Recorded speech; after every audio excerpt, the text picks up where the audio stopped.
করছো? মামা নেবে একটু বলে দে। হ্যাঁ একটু মাম এদিকে কি রান্না হয়েছে একটু বলে দে, একটু সবাইকে বলে দে কি রান্না হয়েছে বল, বলে দে সবাইকে একটু বলে দে। ইস টিস্যুটা বুকে দেয়, সবাই নোংরা বলবে। একটু বলে দে না কি রান্না হয়েছে, বাবাকে যেরকম বললি সবাইকে একটু বল।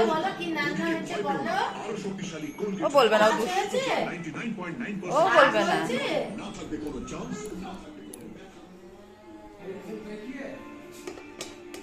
দেখো কি রান্না হয়েছে রাতে।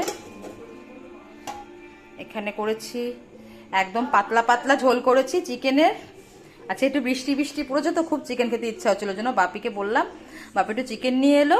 তো এই চিকেনের আলু দিয়ে কাঁচা লঙ্কা দিয়ে আর ধনে পাতা দিয়ে পাতলা ঝোল করেছি, ধনে পাতাটা কম হয়ে গেছে। তো আর করেছি দেখাচ্ছি দাঁড়াও। আর করেছি যেখানে রুটি আর এরা ভাত আছে, আমরা ভাত খাবো, রুটি তো মা বাপি খাবে।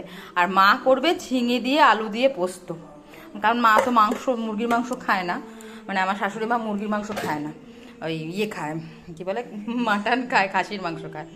তো সেই কারণে মায়ের জন্য ওই ঝিঙে আলু পোস্ত একটু বেশি করে করছে, আমরা একটু একটু খাবো। তো এই হচ্ছে রাতের রান্না। তো এখন যাচ্ছি আমি ওপরে, মেয়েকে নিয়ে একটু যাই, এখন 9:30 মতন বাজে, ওই 10টা নাগাদ চলে আসবো, মেয়েকে আবার খাওয়াতে হবে। তো তো চলো যাই, এ মাম্মা চল।